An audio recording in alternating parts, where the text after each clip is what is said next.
여러분 안녕하십니까? 베스트종목 상담의 강동석입니다. 스페인의 국채 금리가 사상 최고치를 기록한 가운데 유럽발 악재는 여전합니다. 뉴욕 증시와 유럽 증시가 하락세로 마감했습니다. 국내 코스피 지수도 방향성을 찾지 못하고 있는 가운데 현재는 약보합권으로 방향을 바꾸면서 1787선으로 내려왔습니다. 코스닥도 470선을 내주면서 466선까지 내려왔는데요. 오늘 어제 이어서 화학업종이 약세 보이고 있습니다. 기계, 은행업종도 하락세 면치 못하고 있는 가운데 반면 전기전자 업종은 소폭 상승하고 있습니다. 오늘도 여러분의 종목 상담 도와드리러 나왔습니다. 조금이나마 힘이 되어드리고 싶은데요. 7월 24일 화요일입니다. 베스트 종목 상담 두 가지 참여 방법 가능합니다. 013-3366-0110번 무료 문자 또는 02-3153-2610번 전화 이용하실 수 있습니다. 오늘 저와 함께 베스트 종목 상담 수고 주실 두 분의 전문가 소개해드리겠습니다. 심기현 대표님, 이성규 팀장님 나오셨습니다. 두 분 안녕하십니까? 안녕하십니까? 네, 먼저 첫 번째 문자부터 소개해드리겠습니다. 삼성전자인데요. 130만 3천 원입니다. 비중이 20%라고 하시는데요. 전반적인 진단이 필요하신 것 같아요. 네, 일단 삼성전자는 실적은 상당히 좋다라는 거 이미 언론을 통해서 많이 알려져 있고요. 근데 문제는 그렇습니다. 실적 문제도 실적 문제라기보다는 이제 수급상 문제라고 볼 수가 있겠는데 지금 현재 최근에 들어서 기관의 평단들이 어느 정도 되냐면 110만 원 선 정도 됩니다. 그 정도 최근에 지키면서 올라온 모습 보실 수가 있는데요.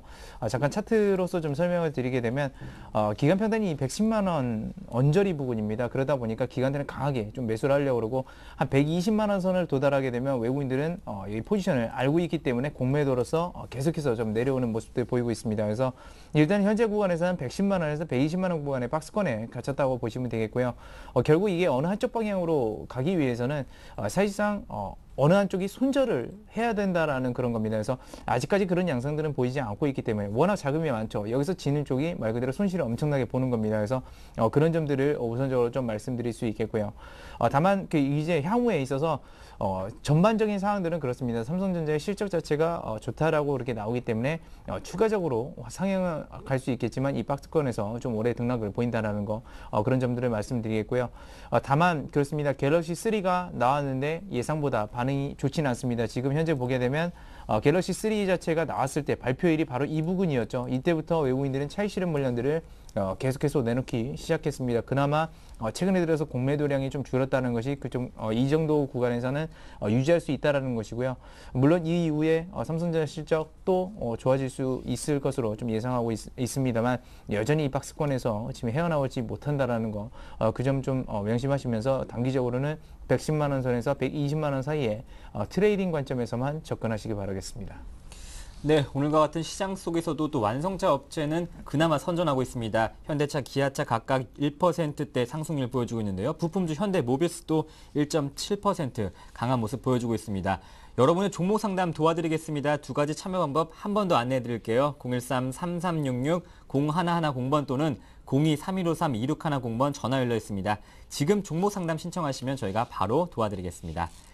네, 이어서 종목 상담 이어갈 텐데요. 다음 종목은 파라다이스입니다. 매수가 13,450원에 비중이 35%라고 하시네요. 심기현 대표님. 네, 오늘장 파라다이스를 비롯한 GK 같은 카지노 관련주들 급락세 보이고 있다라고 정리해 드릴 수가 있겠습니다. 사전 심의제에 대한 불안감, 즉 사전 심의제에 따라서 외국계 카지노 업체들이 우리나라 다시 한번 들어오게 된다고 한다면은 기존에 장악하고 있던 업체들이 역시나 경쟁 심화 우려감이 나오면서 지금 투자자들의 매도가 나오고 있는 그런 상황인데 결론적으로는 사실 지금 시점 청와대에서 어떠한 정책을 내놓을지에 대해서 사실은 좀 개인적으로는 예측이 어렵다라고 말씀을 드리겠습니다. 하지만은 분명한 것 같은 경우에는 이 카지노 관련된 사업 부분에 있어서는 정부 정책에 있어서도 충분히 여러 가지 좀 의논이 될 수밖에 없는 것이 사실이고 외국계 업체들이 많이 들어오게 됨으로 인해 갖고 더 많은 카지노 업체에 따라서 수익성이 만약에 개선된다라고 한다면은 정부 입장에서도 사전 심의에 대한 부분은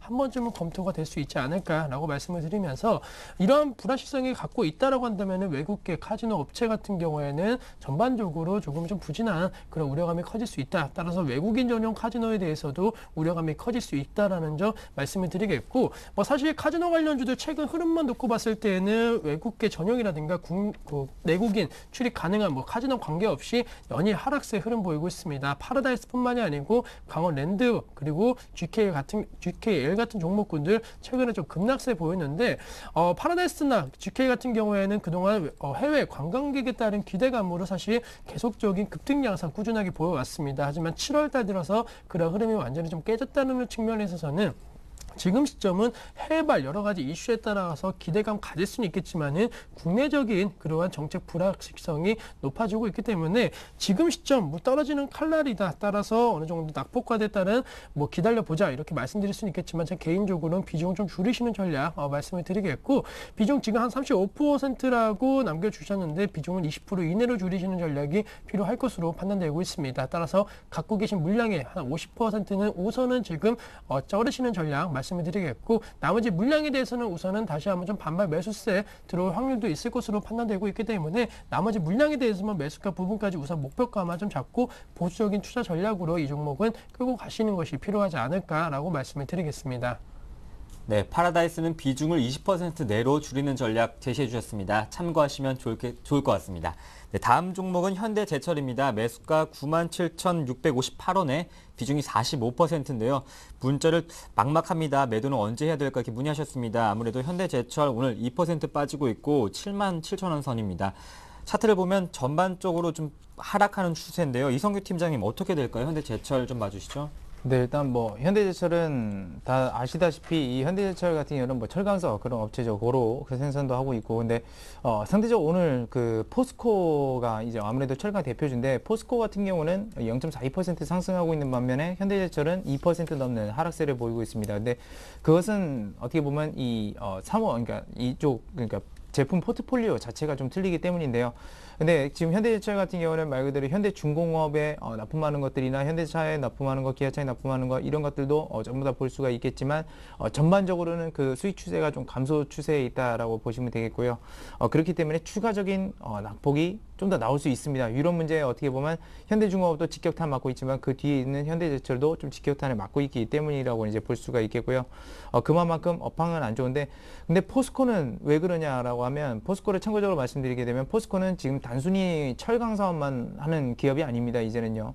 여러 가지 제품 다변화를 하고, 특히나 최근에는 유럽 시장에, 그 안 좋은 유럽 시장에 진출했죠. 근데 왜 그러냐면 중국에 있던 기업들이 다시 한번 자국들로 리턴하는 그런 경향들을 보이고 있습니다. 그러니까 중국에서 제조를 했다가 유럽으로 다시 돌아가는 기업들이 있죠. 근데 그 시장을 공략하기 위해서 포스코 같은 경우는 굉장히 빠르게 움직이고 있는데, 현대제철은 그런 모습들은 나타나지 않고 있습니다. 그렇기 때문에 위기가 지속되면 지속될수록 현대제철은 더 떨어질 수 있다는 점이죠. 근데 아마 단기적인 반등 자체는 나올 수 있기 때문에 그런 점은 염두를 해 두시기 바라겠고요.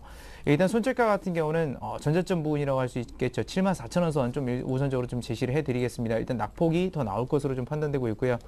다만 다시 올라간다 하더라도 8만원 선에서는 일단은 차익 실현을 좀 해주셔서 이런 단기적인 전략을 좀 제시를 우선적으로 해드리고, 경제가 나아진다고 했을 때는 그때 다시 들어가도 좀 비싸게 주고 들어가도 늦지는 않습니다. 그러니까 일단은 현재 구간에서는 리스크 관리에 좀 주력하셔서 이 대응 전략으로 좀 대응하시기 바라겠습니다. 네, 다음 종목 이어서 소개해드리겠습니다. 골프존입니다.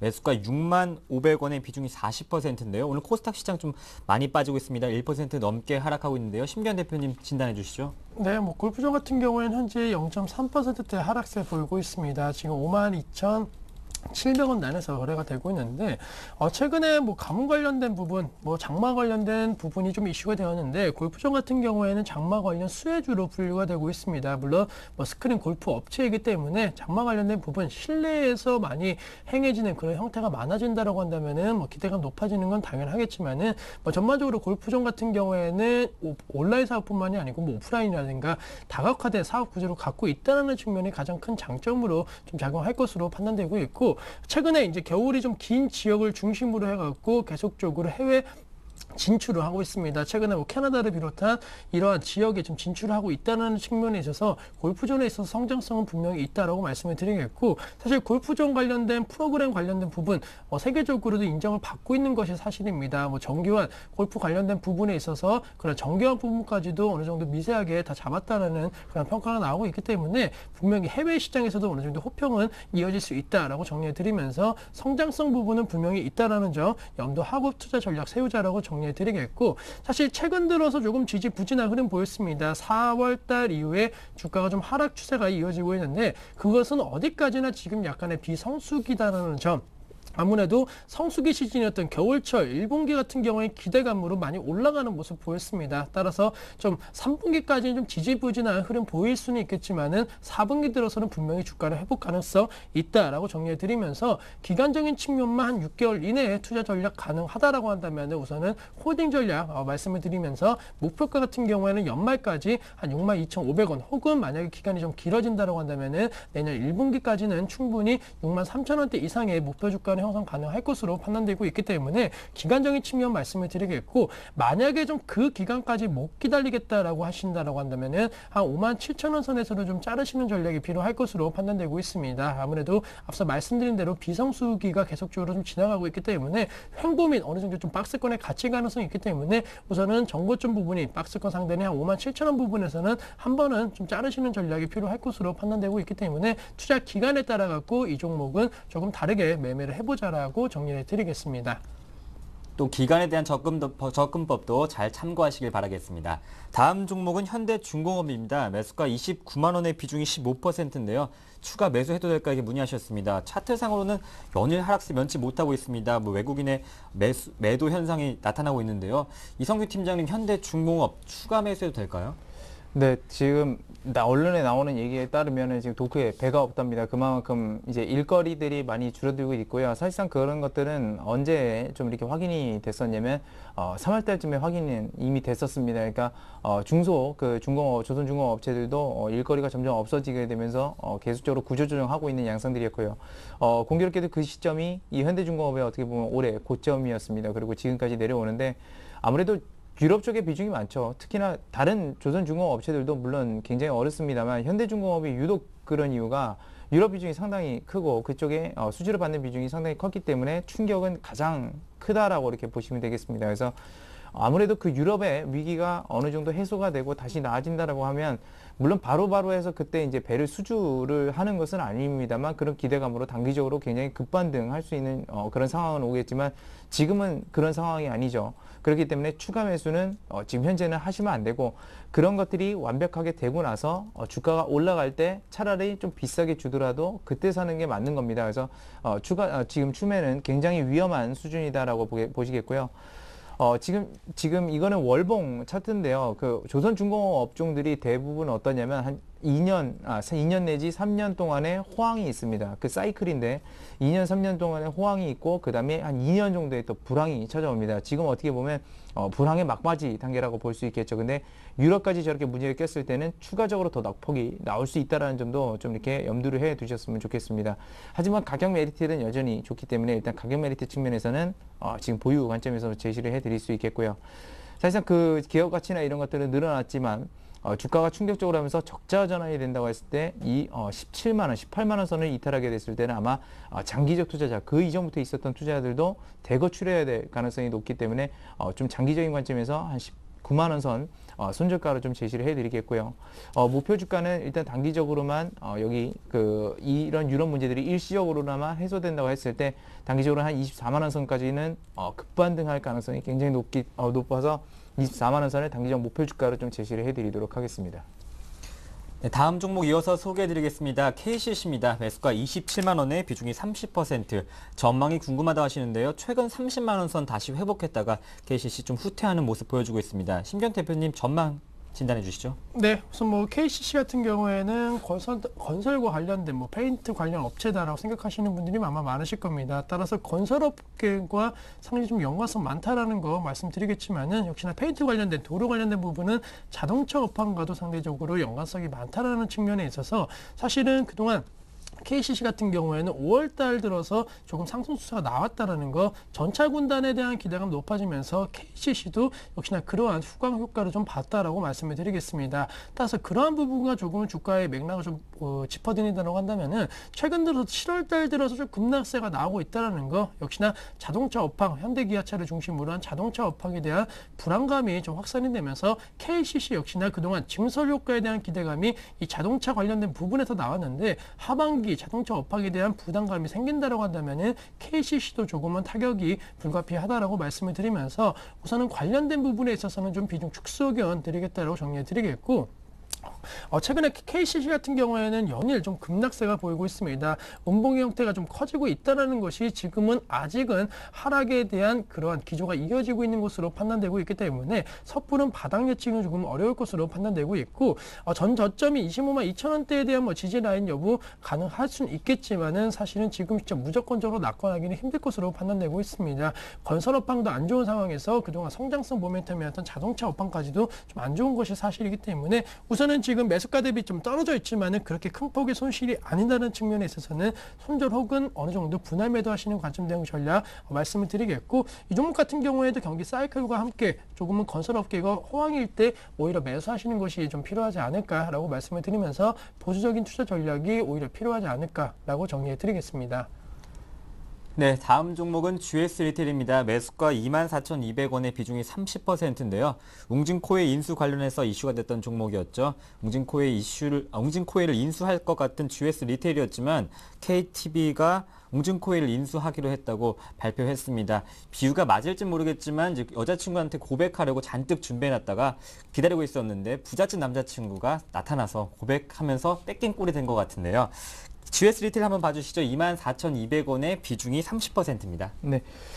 GS 리테일 같은 경우는 뭐 슈퍼마켓이라든지 편의점 이런 것들을 이제 가지고 있는 소매점이라고 볼 수 있겠죠. 근데 많은 얘기들이 나오는 것이 그럽니다. 그 편의점이나 슈퍼마켓이 무슨 그렇게 성장성이 있겠냐라고 하는데 그것은 아닙니다. 굉장히 성장성이 높은 업종 중에 하나입니다. 그러니까 우리가 편의점에 가보게 되면 편의점 자체에는 여러 가지 일들을 하죠. 거기 ATM기도 있고요. 택배 사업도 하고 휴대폰 충전 사업도 하고 일반 물품도 팔고 그럽니다. 그러면 그런 것들이 물론 미래의 일이지만 나중에 전기차가 많이 보급되게 됐을 때 충전 사업도 분명히 그 GS 리테일이라는 이런 편의점들을 통해서 그 슈퍼마켓을 통해서 유통망 인프라라든지 얼마든지 구축할 수 있는 구조입니다. 그래서 성장성이 없다라는 얘기는 어떻게 보면 잘못 알고 있고 그냥 단순히 편의점 사업만 봤을 때 슈퍼마켓이라는 그런 관점이고요. 저는 성장성이 상당히 높다라고 보고 있습니다. 근데 그렇죠. 실적은 굉장히 높은데 이 회사가 주가는 못 가고 있습니다. 근데 보통 그럴 경우는 그렇게 말합니다. 이제 고평가니까 더 이상 추가적으로 못 간다라고 하지만 사실상 고평가라기보다는 이 기업은 유동 물량이 20%도 안 됩니다. 그러니까 기관 투자들이나 아니면 LG상사 특히 이런 데서 좀 지분을 많이 가지고 있죠. 그 자사주도 많이 가지고 있고요. 그러다 보니까 유동 물량이 없어서 그 적은 물량들을 어떻게든 끌어올리려고 하지만 그것이 힘에 부치는 그런 경향들이 있습니다. 그래서 지금 현재로서 보게 되면 일단은 뭐 26,000원 선에서 22,000원 크게는 이 사이의 밴드 구간에 움직이고 있습니다. 그래서 좀 지루하실 수도 있겠지만 장기적 관점에서 보신다면 보유하고 가셔도 됩니다. 왜냐하면 아직까지 향후에 발행할 수 있는 발행 주식수라든지 아니면 주식, 그러니까 그냥 현금 배당이 아닌 주식 배당을 해서 주식을 늘릴 수도 있는 방법이고요. 무상증자도 있고요.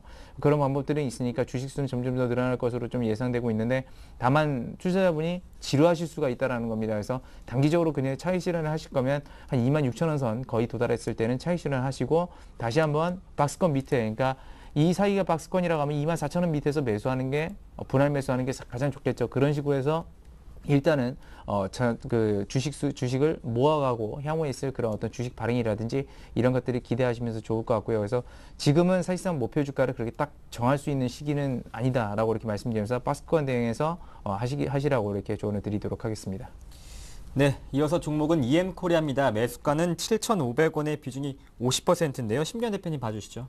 네, 우선 뭐 EM코리아 같은 경우에는 올해 들어서 주가 내리막길을 걷고 있다라고 정리를 드릴 수가 있겠습니다. 아무래도 전방 산업 관련된 부분에 있어서 뭐 항공기라든가 선박, 뭐 그리고 여러 가지 좀 초정밀 관련된 공작기계 그런 생산을 하고 있는 업체인데 전방 산업에 대한 부담감이 작용하면서 최근 들어서 계속적으로 좀 하락세 보이고 있는데 이미 지금 손실이 좀 많이 난 상황에서 지금 시점 자르시는 전략보다는 우선은 좀 홀딩 하셔갖고 어느 정도 반등 시 매도하시는 의견 드리겠다라고 정리해 드리는데, 우선은 관련된 이슈에 있어서는 EM코리아 가장 긍정적인 것은 최근 들어서 초정밀 관련된 부분, 고성능에 관련된 부분이 계속적으로 필요성을 느끼고 있습니다. 따라서 EM코리아 같은 종목군들에 대한 성장성 그리고 수요에 대한 증가 기대감은 높아질 수는 있을 것으로 판단되고 있기 때문에 올 최고점대에서 지금 매수를 하셨기 때문에 우선은 지금 자르시는 것보다는 그래도 이러한 부분 어느 정도 이제 좀 바닥을 다져가고 있는 상황인 만큼 좀 반등했을 때 한 5천 원 정도까지 올라왔을 때 그냥 매도하시는 관점 대응 전략이 필요할 것으로 판단되고 있고, 주가 이렇게 급락했던 이유는 실적이 안 좋았습니다. 하지만은 실적이 안 좋았던 만큼 개선 기대감 좀 나올 수 있을 것으로 판단되고 있기 때문에 우선은 경쟁력 부분을 한번 빚고 좀 손실을 줄이시는 전략으로 지금 나오시는 것보다 좀 기다려보자라고 말씀을 드리면서 단기적으로 목표가 5,000원 라인 제시해 드리겠고, 단 3,800원 라인 이탈 시에는 전저점 부분 이탈과 함께 동시에 52주 신저가 계속적으로 내려갈 가능성이 있다는 점 염두하시면서 3,800원에 대한 손절가만 꼭 지켜주자라고 정리를 해드리겠습니다. 네, 또 손절가 3,800원 또 대응 전략 세워주셨는데요. 잘 참고하시길 바라겠습니다. 이번엔 내수주 한번 살펴보겠습니다. CJ제일제당입니다. 매수가 33만 원에 비중이 30%인데요. 너무 내려서 걱정입니다 하셨는데요. 차트상 살펴보면 최근 조정이 나오고 있긴 합니다. 오늘 2.3% 상승하면서 28만 500원인데요. CJ제일제당 진단해 주시죠. 네, CJ제일제당은 뭐 대표적으로 그 설탕 제조업체이기도 하고 그 음식료 업종 중 우리나라 대표주이기도 합니다. 근데 최근에 그 얘기 많이 나왔습니다. 그 국제 가뭄 뭐 이런 이상 기후 현상으로 인해서 곡물가가 급등하게 되죠. 그러면 일반적으로 곡물이 급등한 시기 같은 경우는 바로 뭐 그게 원가에 반영되는 것은 아니지만 어떻게 보면 미래에 그런 것들이 수익성이 줄어들 수 있다는 관점에서 그때부터 좀 이렇게 이런 음식료 관련주들이 좀 부진하기 시작을 했고요. CJ제일제당도 마찬가지로 좀 급락세를 입었습니다. 거기다가 약간은 검찰 수사라든지 이런 것들도 많이 받고 있죠. 아무래도 그런 부분들도 장렬하면서 주가는 좀 급락세를 보였습니다. 그래서 사실 이게 진정되고 다시 올라가기는 좀 시간이 걸릴 것으로 예상되고 있습니다. 근데 한 가지 좀 긍정적인 점은 설탕이라는 겁니다. 근데 많은 분들이 생각하시기에는 국제적으로 소금이 설탕보다 많이 쓰일 것으로 예상하고 있지만 실제적으로는 설탕이 더 많이 쓰입니다. 그래서 수요처는 그만큼 많다라는 거. 그래서 장기적인 어떻게 보면 인플레이션 자체에 있어서는 CJ제일제당이 가장 방어를 잘하고 갈 가능성이 있다는 것을 우선적으로 말씀드리고요. 다만 지금 현재 주가는 부진할 가능성이 굉장히 높다는 것만 말씀드리면서 손절가는 전저점 부근이죠. 27만 원 선 제시를 해드리겠고요. 목표 주가는 지금 매수가가 33만 원 선인데요. 사실상 거기가 뭐 중장기적 관점에서는 저항대가 맞습니다. 저항대가 맞는데 거길로 단기적으로 올라가긴 힘드니까 일단은 목표 주가는 매수가 부분만 일단 정하시기 바라겠고요. 다만 단기적으로 좀 이렇게 마음을 단단히 먹으시고 이렇게 좀 장기적 관점에서 바라보시면서 목표 주가 33만 원에서 매수가 부분만 좀 말씀을 드리도록 하겠습니다. 네, 또 인내하셔서 목표 주가에 꼭 달성하시길 바라겠습니다. 다음 종목은 기아차입니다. 매수가 79,500원의 비중이 35%인데요. 오늘과 같은 시장 속에서도 1% 가까운 상승률 보여주고 있습니다. 외국인의 연일 순매수가 눈에 띄는데요. 심기현 대표님 봐주시죠. 네, 우선 뭐 기아차 같은 경우에는 외국인이 매수를 해주고 있고, 또 현대차는 외국인은 팔고 좀 기관은 사는 모습 보이면서 사실 완성차 업체 이 두 곳에 대해서 서로 다른 시각을 보이고 있다라고 정리를 드리는 게 있는데, 기아차 같은 경우는 오늘 0.9% 상승 흐름 보이면서 7만 5천 원대의 상승 흐름 보이고 있습니다. 최근 들어서 주가 흐름만 봤을 때에는 현대차보다 기아차가 그래도 좀 선전하는 모습 보이고 있는데, 그것은 역시나 지금 시점 중중형 차에 있어서, 즉 소형차에 있어서는 현대차보다는 기아차가 그래도 좀 더 시장 점유율이라든가 이미지가 좀 좋다는 측면, 그리고 앞으로 출시될 K3에 대한 기대감이 좀 반영이 되고 있는 것이 아닌가라고 말씀을 드리는데, 기아차 같은 경우는 사실은 아직까지는 좀 확인 필요하실 걸로 판단되고 있습니다. 무조건적으로 좋은 자동차 회사니까 매수하시는 전략보다는 차라리 좀 확인하시는 전략, 하반기 정말로 판매량이 계속적으로 증가세를 보이고 있는지를 확인하셔야 된다고 말씀을 드리겠고, 그동안 뭐 상반기를 비롯해갖고 현대기아차가 이 시장 점유율을 많이 높일 수 있었던 것이 품질도 많이 개선되었지만 무엇보다도 가격이 쌌습니다. 하지만은 최근 들어서 이 가격 경쟁력이 많이 떨어지고 있다는 측면에 있어서 얼마만큼 소비자들이 현대기아차를 계속적으로 사줄지에 대해서는 조금은 좀 확인이 필요할 것으로 판단되고 있기 때문에 기아차에 대해서는 좀 짧게 바라보시는 전략 말씀을 드리겠고, 우선 장기 투자라고 한다면은 좀 기다리시는 가능도 하겠지만은 좀 단기다라고 한다면은 한 76,000원대까지만 목표 주가 설정하신 다음에 우선 빠져나오시고 다시 한번 정말 판매량 증가하고 K5라든가 또 K7처럼 좀 베스트셀링이 등극하는 순간에 좀 사시는 전략도 필요하지 않을까라고 말씀드리면서 한 번쯤은 좀 반드시 매도하고 확인하자라고 정리해 드리겠습니다. 네, 또 기아차 판매량도 꼼꼼하게 챙겨보셔야 할 것 같습니다. 다음 종목은 대우조선해양입니다. 매수가 29,000원에 비중이 30%. 단기적인 중기적인 방법과 또 매도 대응을 놓치셨다고 하시네요. 조선주 오늘 좋지 않습니다. 아무래도 유럽발 악재에 민감하게 반응하는 조선주인데요. 대우조선해양 이성기 팀장님이 봐주시죠. 네, 앞에 그 현대중공업과 마찬가지입니다. 이 조선중공업 업종들은 좀 큰 폭으로 하락을 할 수밖에 없죠. 왜 그러냐면 앞서서 말씀을 안 드렸던 거지만 이 조선중공업 업종들은 보통 일반적으로 부채가 많습니다. 부채가 많다라는 거는 경기가 안 좋았을 때 그만큼 이자 부담금이 가중이 되게 되죠. 하지만 경기가 좋았을 때는 그 이자를, 그 부채를 뛰어넘을 만한 수익성을 내게 되는데, 사실상 경제가 안 좋은 시기에는 이러한 부채가 많은 구조는 투자는 하면 안 됩니다. 지금 안 좋은 시기고요. 더 내려갈 수 있다는 점도 염두를 해 두시는 게 좋습니다. 사태는 굉장히 안 좋습니다. 굉장히 안 좋고요. 그만큼 도크에 뭐 배가 없다는 소리가 나올 정도로 그만큼 일자리는 없습니다. 그냥 그동안 받아놨던 일만 할 수 있는 정도라고 보시면 되겠고요. 근본적인 거는 말 그대로 유럽이 살아나야 됩니다. 유럽이 살아나야든지 아니면 1달러 돼서 다 끝나든지 이렇게 해야 되지, 그 전까지는 계속해서 등락을 하지만 내려갈 때는 크게 내려가고 올라갈 때는 짧게 올라가는 그런 경향들이 보일 겁니다. 그래서 지금 현재 손절가는 제가 짧게 22만 5천원 선을 22,500원 선 제시를 해드리겠고요. 목표 주가는 단기적 관점입니다. 역시 2만 5천원 선 제시해 드릴 테니까 이 점 좀 지키시면서 대응하시기 바라겠습니다. 네, 대우조선해양까지 종목 상담 마치고 뉴스 전해드립니다.